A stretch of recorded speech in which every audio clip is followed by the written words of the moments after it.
Hello friends, मैं doctor Dhirendra Singh Sikarwar. मैं एक चाइल्ड स्पेशलिस्ट हूँ। आज हम बात करेंगे यंग एज में जो सडन डेथ हो रही है। जैसे देखा होगा आपने, जिम करते समय या डांस करते समय या कोई गेम खेलते समय सडनली लोगों की डेथ हो रही है। तो सडन डेथ का जो मुख्य कारण होता है वो होता है सडन कार्डियक डेथ। तो सडन कार्डियक डेथ, इसके जो मुख्य कारण होते हैं उनमें सबसे इंपॉर्टेंट कारण है कोरोनरी आर्टरी डिजीज़। अब कोरोनरी आर्टरी डिजीज़ में आपका जो हार्ट में जो ब्लड होता है उसका बहाव रुक जाता है, तो उस वजह से आपके हार्ट की मसल्स को ब्लड ना मिलने की वजह से उनकी डेथ हो जाती है और आपको हार्ट अटैक आ जाता है। ये ओल्ड एज और मिडिल एज के लोगों में ज़्यादा देखा जाता है। इसका मुख्य कारण होता है कोलेस्ट्रॉल का बढ़ना। और दूसरा जो मुख्य कारण होता है वो होता है कार्डियोमायोपैथी, यानी आपकी हार्ट की मसल्स जो होती है उनकी थिकनेस बढ़ जाती है। तो उस वजह से हार्ट एक तो बाहर ब्लड पंप नहीं कर पाता है और दूसरा उसमें ब्लड फिल नहीं हो पाता है।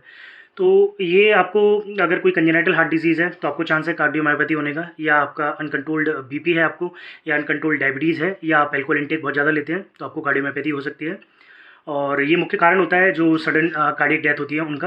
और तीसरा जो कारण होता है वो होता है एरिथमिया, यानी हार्ट की जो इलेक्ट्रिकल एक्टिविटी होती है वो गड़बड़ हो जाती है, तो हार्ट अच्छे से पंप नहीं कर पाता है।